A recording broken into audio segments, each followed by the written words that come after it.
right, let's get started. I'll try to follow the same order we did in the first go around. Let's start with Anthony Dasher, followed by Chip Towers. Hey, JT, good to see you today.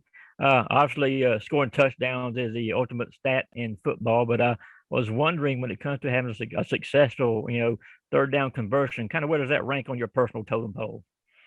Third down's a huge deal for me personally. I think for quarterbacks everywhere.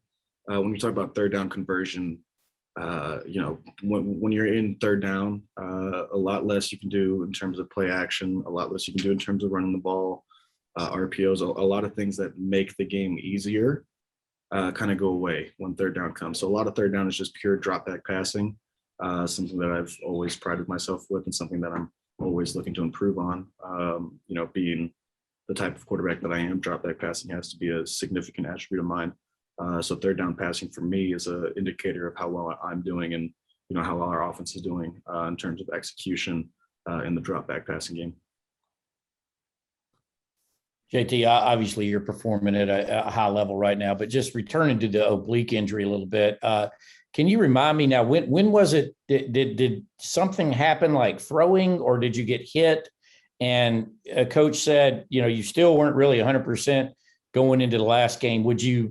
How healthy would you put yourself at this point heading into game 4? It's getting better every day. It's something that's been hurt since, fall camp. And it never really goes away. You play Clemson, then there was a little dip. So we focused on rehabbing more that week. Last week rehabbed, as much as we could. This week we're still doing the same thing, same plan. It's just going to keep getting better and better. So a camp thing basically is where that developed for you? That's when it started, yeah. And then, the more you throw on it, the worse it's going to get, if you're not combating that with rehab, which we're doing a great job of right now. Okay. I appreciate it. Gotcha. Okay, let's go to Connor Riley, followed by Dean Legging. Hey, JT, we saw George back practicing this week. What have your conversations been like with him as he's gone through the rehab process, and have you been keeping him engaged and keeping with this team as he tries to make a recovery and play this season? Yeah, the most important thing is, make sure you're ready when you come back, is what I'm always going to tell him. I'm going to keep telling him, as much as I want George back in the starting lineup, because I don't think there's anybody better than him anywhere. I think him being fully healthy and fully prepared to play is the most important thing. It's about the person before the player. With the guy that has the chance that he has, for his future and his potential, as much as we'd all love to have him, I think the most important thing is making sure the person is ready and, he's medically cleared. And, of course, I have great trust in our training staff.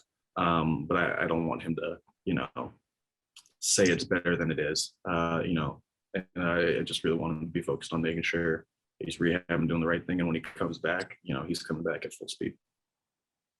JT, you're more than a year into this now at Georgia. And as you journey through moving forward as the rest of this season, what when you think about the opportunity that you've gotten at Georgia and what's left to fulfill, what comes to mind? In terms of the opportunity that I've had, or in terms of what's left? Both. I just I continue to take it day by day. I didn't even realize it's been over a year. Obviously it has, but it's just not something I've really thought about really in terms of just the overall of it. But I think when I look back at it, I see a lot of growth on my part. Significantly in terms of like my leadership and my ability to develop connection with the whole team. I think I've gotten a lot better with that. I think I've gotten significantly better in terms of understanding the game of football. And it helps coming to a new league where it's very different. It's very different schematically, offensively and defensively. And in terms of what's left, I'm just going to keep taking it week to week. Always have, always will. And that's a big emphasis for us. Like right now, I'm fully focused on Vanderbilt, and then the Vandy game we got on Saturday. I'm not worried about what comes after that. I'm going to try to get a couple of people that didn't get a chance in the first interview. Let's go to Kelly Price, followed by Vance Levy.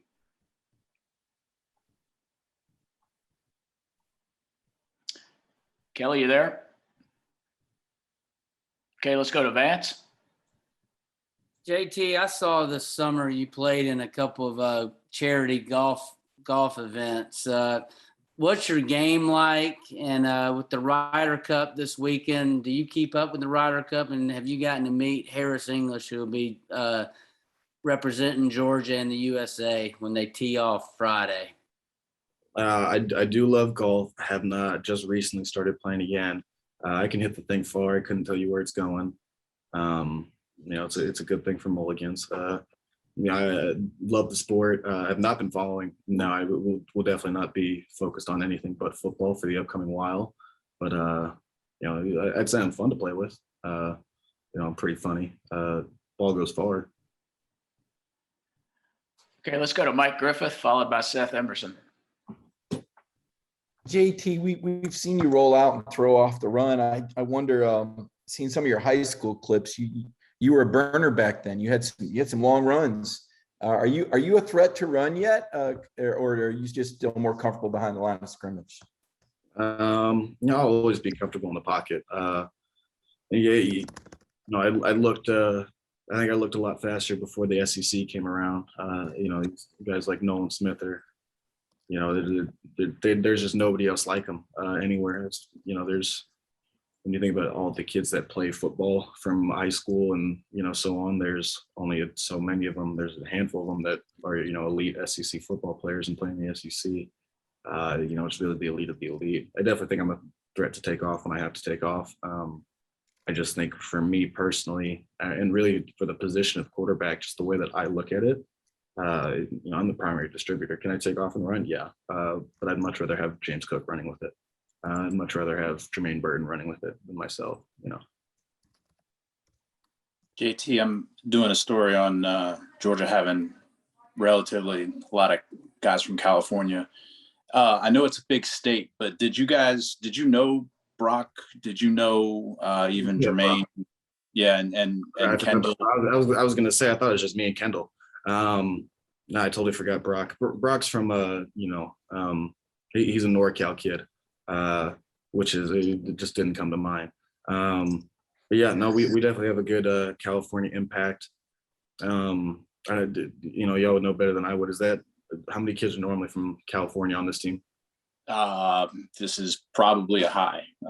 Really? We can get Claude Felton on it, but is there anything like that? Any thread that ties you all together besides that? Did you all? I mean, is there anything that's special about it other than it's unusual? I had to think, because I'm 2 years. I'm 2 years older than Kendall and 3 years older than Brock, right? Yeah. So I didn't know any of them when I was in high school. Kendall, I know Kendall told me he was going to go to Mater Dei. Actually, I never knew that. I know he wanted to go to Mater Dei. Just difficult with travel and all that.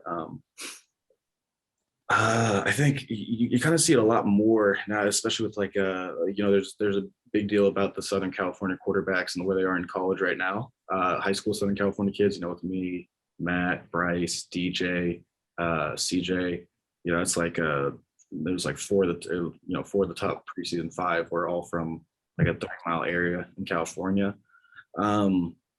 I don't think it's anything specific between us three. I think just in general, though, you are seeing, more California, more West Coast kids coming out to play SEC, SEC football, Big Ten football, and just at, other programs for whatever reason that may be. Okay, let's go to Mark Weiser, followed by Jake Rowe. JT, I want to ask you about your second academic year on campus. When you're away from the football facility, which I'm sure isn't that much, how is it different now that you've been there more and probably more in-person classes, I guess? I don't know what your credit hours are and what classes you're taking, but can you kind of share that? Yeah, away from football, I'm a dog lover. I have two. I spend a lot of time with them. I've always been a big gamer. Anytime that during the week, you really don't have, I'd say I'd leave the building at about 8:30 at night. I probably get here at 8 in the morning. Usually is around the latest that I'll be in. I think one day a week I either come in at 9. But for the most part, there's some classes in between that. Other than that, I'm film, rehab, and then we got meetings and practice. So by the time I get home, I'm usually pretty tired. I go to bed not right away, but I might like play some 2K or hang out with my dogs. Not much during the week. And then weekends you have more time to spend with your with the team after game and whatnot. But for the most part during the season, you're 100% football, and that's all you get to do. JT, you were talking after the game about playing in that environment in Sanford Stadium, and I wanted to ask you, obviously that would have been, you would have never thought you would be playing in that stadium for that team 3-4 years ago. Do you ever kind of allow yourself to think about how weird it is and how things have changed so much over the last few years? And when you reflect on it, kind of what do you come away with? I'll usually think about it like pregame, like when we all run out and we all run to the end zone, and people do they say their prayers or and just everything in general. It's usually a time where I take a moment to just I would say I feel gratitude when I do that. Like I go and just think like I didn't even know Georgia was good in high school. Like I had never talked to Coach Smart. I never heard of Coach Monken. I committed to USC at a young age, and I thought that was it. And that was all I was going to do. I didn't even follow college football, and then just to see where my whole progression has come now, I just take that time to be grateful for, everything that's happened, and then, be a little proud of myself for being able to adapt and, make changes and come a long way from where I thought I would be. Got time for one more question, and we'll give that one to Palmer Tillms. JT, obviously there's been a lot of conversation about improving the run game, and the emphasis there is on the running backs and on the O-line. What kind of role do you play in improving the run game as the quarterback of the offense? Yeah, it's a week-to-week thing, I would say. My role in controlling the run game has to do with getting us in the right run play. Every team has X amount of different run plays. We have a lot. I'm sure a lot of people have a lot. And each week there's things that are on me, and it's my job to make sure we're in the right one versus the right look. And then every quarterback at least tries to control one extra element with their fake, whether it be a fake RPO throw or, faking the zone read after the handoff. If you can get a safety's eyes for 1 second, it can be the difference between 8 yards and 6 yards. And I've seen it happen. Something our coaches emphasize a lot, and something that I really try and, take into my game. All right, JT, thanks so much for your time today. Thank you. Yeah.